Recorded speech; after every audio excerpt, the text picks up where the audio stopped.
The carbon tax is paid by industrial businesses like gas power stations, oil refineries and food manufacturers. The government makes them pay a tax for every tonne of carbon they release during their production.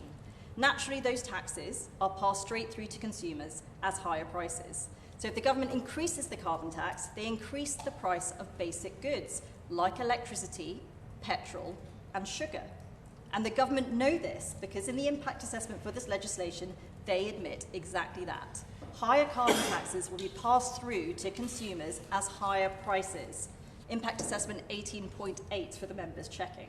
Higher energy prices, higher food prices, higher petrol prices. And the government insists that they need to do this because they have decided to link the UK carbon tax scheme to the EU's. That was their decision. That was a political choice. And that alone has doubled our carbon tax since the start of last year.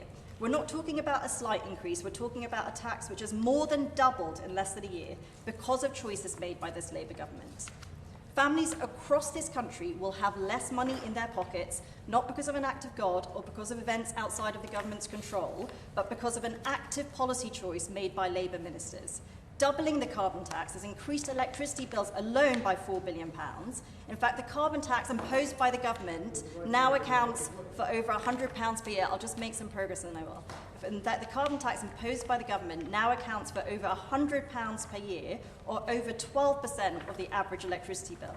The increase is costing the wider British economy an extra £5 billion a year, and the legislation that Labour members will vote for today will pile more costs onto consumers.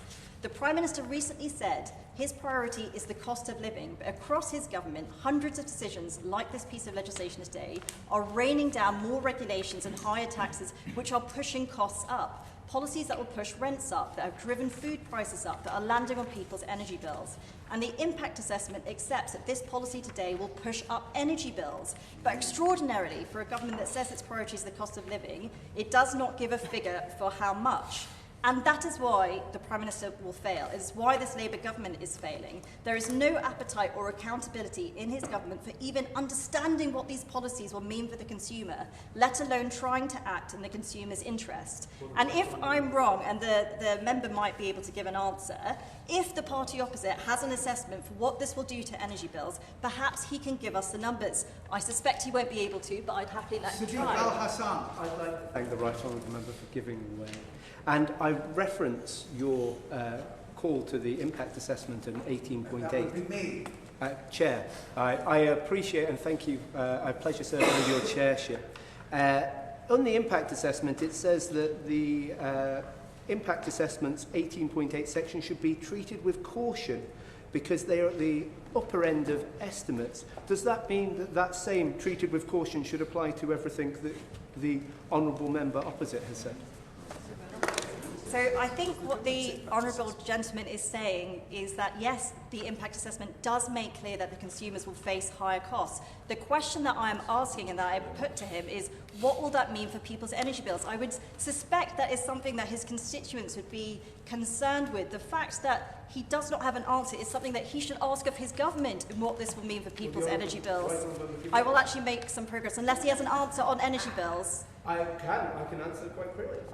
So I'd like to thank the Right Honourable Member for giving way. And with it, an 18.8, the words can is written there, but it doesn't say will. And so I think the assumption from the Honourable Member opposite that these figures, which are quite clearly written in this, only may lead to price increases, should surely be one for the Minister to answer in a minute. I think it's absolutely extraordinary that the member doesn't accept that a higher price of carbon imposed on the production of goods in this country will not raise costs. We have seen, in fact, from the prices of people's energy bills, that the cost of the carbon tax on people's electricity bills now accounts for, I think it's worth him listening to, rather than pointing to the document, it's worth him listening to what I say. The carbon tax now accounts for £100 of someone's electricity bills. That's 12% of someone's electricity bills. That's clearly a cost that's been passed through. And if the Labour Party cannot understand that taxes on businesses get passed on to consumers, consumers. I'm afraid that I cannot help them in this debate, because make no mistake, this is a massive burden on consumers and businesses. So why is the government doing this? Who benefits? Well, the Treasury will see an extra £1.8 billion in tax revenue because they've doubled the carbon tax. And through this legislation, by reducing free allowances, they will rake in even more from ordinary families who are already struggling. And that is in fact the entire point. The aim of the carbon tax is to gradually increase costs for British industry until they have no choice but to spend hundreds of millions of pounds they don't have at the moment to decarbonise for their production or shut down and move abroad. The fact that companies are choosing to do the latter means that there will be no reduction in global emissions because those businesses are just moving elsewhere. There will be fewer jobs in Britain and more businesses in countries which have more polluting regimes, so more carbon in the atmosphere overall. The impact assessment that the ministers published on page 68 says that the carbon tax would be £25 lower by 2030 if they did not make the changes we are discussing today. And as the government has admitted, higher carbon taxes feed through to consumers in terms of higher energy bills and higher costs. So the minister is asking us to approve legislation today that by his own assessment will hurt industry, will fuel inflation and make people poorer. And when defending alignment, ministers point to a Frontier Economics report which says that the alignment will save £800 million. But that £800 million is supposedly saved over 5 years and completely ignores the cost that higher carbon prices impose on the wider economy. So they're imposing, just to be clear, a £5 billion tax rise on the economy every year in the hope of saving just £160 million a year. That is incoherent, to say the least. When I asked the department how increasing the carbon tax affects consumers and businesses, their response was that they couldn't comment on current prices and price movements because they don't dictate the market. But that is total nonsense. They can and should forecast what this will mean for prices and how much our constituents will pay in extra costs on their bills. All I am asking for is that ministers are open about these costs, admit that they are imposing them on businesses and the public, make the argument as to why they are justified to do so, and then let the public decide. I do not think that is too much to ask. So I ask the Minister these questions. What is his assessment of how many jobs will be lost because of higher carbon taxes? How many more domestic industries will be replaced by foreign imports, as we're already seeing in gas, steel, chemicals and refineries? Does he accept that reducing free allowances through this legislation will increase energy bills? And his own impact assessment says that reducing free allowances will increase carbon prices by £25 per tonne. So will he publish an assessment of what that increased cost will add to people's household bills? And finally, Mr. Swain, I will end on this. The world is getting more dangerous. Our raw industrial power is hard power. The government should not be making our industry even less competitive with soaring carbon taxes, making us more reliant on foreign imports, just as the world is becoming less safe. This is the wrong measure for the wrong time, and for those reasons, we'll be opposing this legislation today. Thank you very much, Sir Desmond. And I'd like to start by thanking everyone for their contributions to the debate as well, which was considerably more fulsome and energised than as usual for a 4:30 committee. But I am incredibly grateful because members on both sides of the House raised a number of points and give me the opportunity to clarify some details around the workings of the scheme. And when the Shadow Secretary of State said that it was a very dense report with a lot of government itis, I know that she really understands the details of this very well.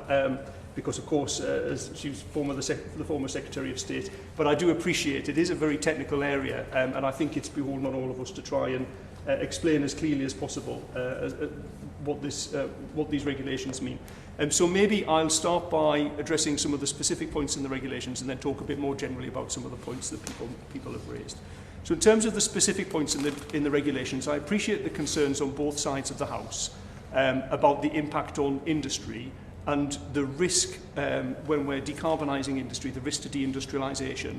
And I know that that's a concern that's sincerely felt by everybody who is in this room, even if we might differ at times on what we think the best approach is. And that's why we've been so careful to consult with industry on these measures, as I outlined in my sort of very long catalogue of dates that I read out when I was speaking at the start of the debate. And we've consulted very carefully with industry and made sure that we've listened to what industry has said. And some of the issues here run quite broadly around industrial competitiveness. And possibly two of the main things to recognise is it's important through all of this decarbonisation process that industry manages to maintain access to its key markets.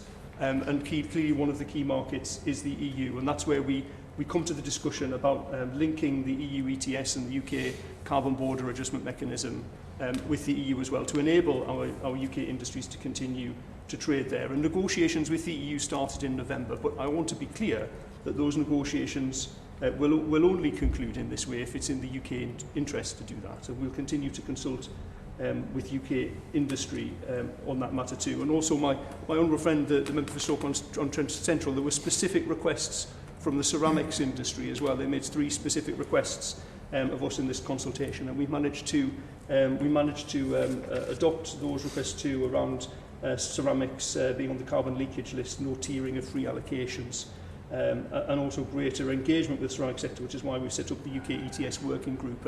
And though he asked me specifically if we could reallocate free allocations from other sectors to ceramics, that's not possible within the current rules. But that doesn't mean that I'm not aware of the issues surrounding the ceramic sector, and we can use that UK ETS group to look at the ETS issues, but we should look also more broadly at the concerns of the ceramic sector. And I look forward to starting that conversation over dinner with him and the rest of the ceramics industry later this evening, and we will do that.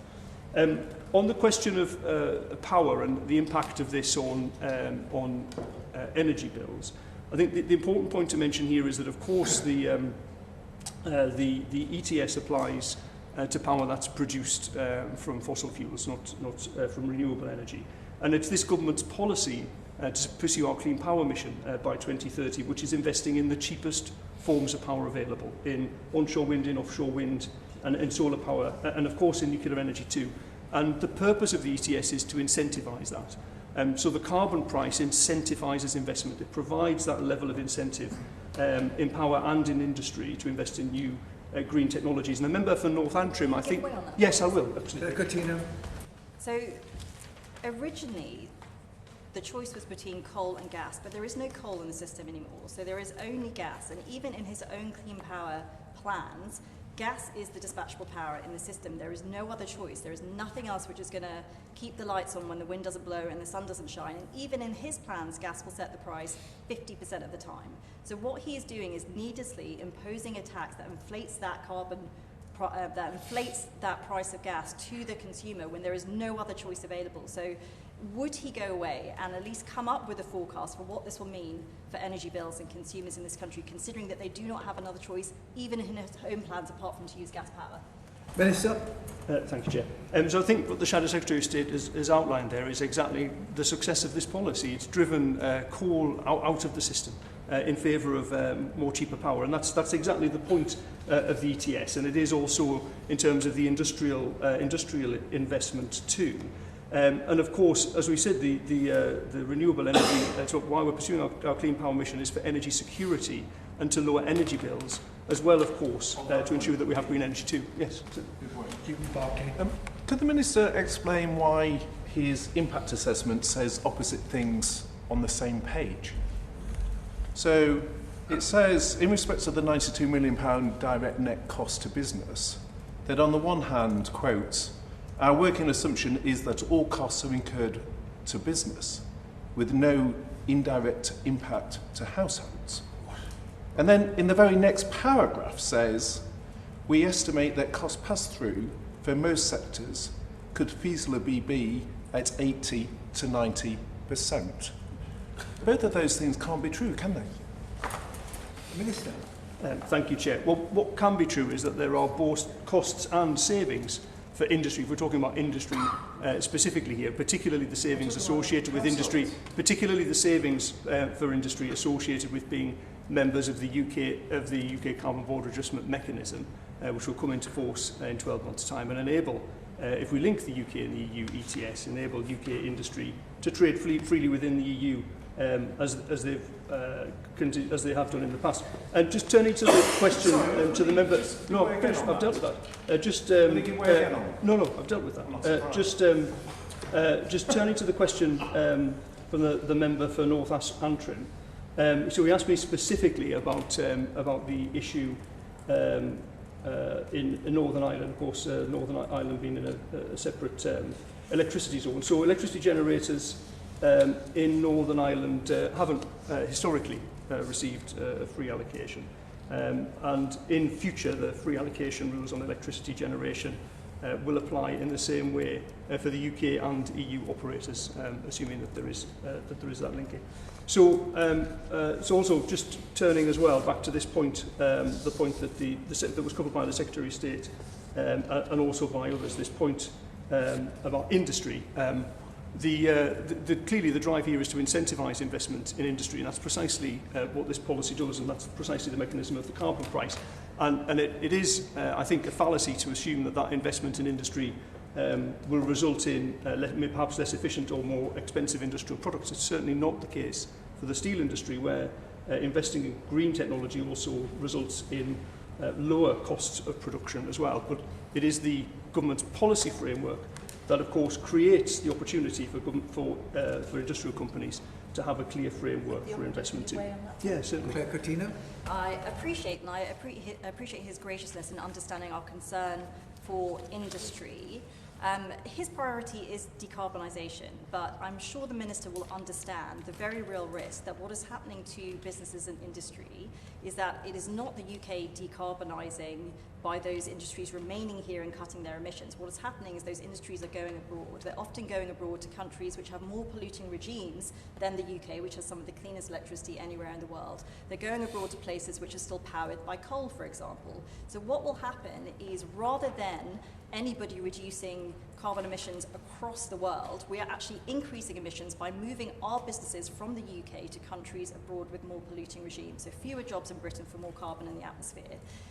What is the government's plan to monitor whether this is happening, to change course if this is happening? Because surely the Minister would agree that is not decarbonising well. That is in fact not decarbonising the planet at all.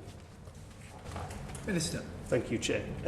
So the Shadow Minister and I do share exactly the same concerns. We are clearly both concerned about the same thing, and I know that this is shared across the House.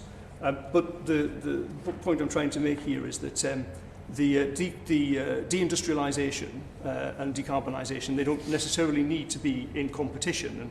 And sadly, what we did see under the previous government was a 30% reduction in our cement production in the UK, nearly a 50% reduction in automotive production, a 30% reduction in chemicals production. And that's why, alongside the ETS policy, we published our industrial strategy. It's why I brought forward the British Industrial Competitiveness Scheme to reduce energy costs for 7,000 manufacturing businesses, as well as the increase of the supercharger as well for energy-intensive industries up to 90%, because clearly we recognise that energy costs have been too high in the UK for industrial businesses as well as consumers. That's primarily a result of the policy of the previous government to leave us at the mercy of petrostates and fossil fuel dictators on the roller coaster of fossil fuel prices. Whereas for us, she says, my priority is decarbonisation. Well, I happen to be in a place where there's a very happy coincidence between energy security, decarbonisation, and the lowest cost of energy as well. That's recognised by industry, and that's why it's very much government's policy. And I feel like I've detained the committee members too long, so she'll excuse me. So if she'll excuse me, I think it might be a good idea just to draw the debate to a close, because I do feel we've had a good debate, but at the same time, I have detained the committee for quite a long time. So on the specific points of this particular statutory instrument, as I say, it will give some certainty to the industry around benchmarks and around free allocations. The free allocations reduction is specifically for those sectors that are part of the carbon border adjustment mechanism, so other sectors won't be affected. It does need to be in place for applicants to apply for their free allocations for the period to April 2026. And the statutory instrument will implement the proposed changes and the improvements to the scheme. These changes have the support of the full governments of the UK, and this consensus in advancing carbon pricing policy adds to the strength of the UK ETS. Therefore, I commend this draft order to the committee.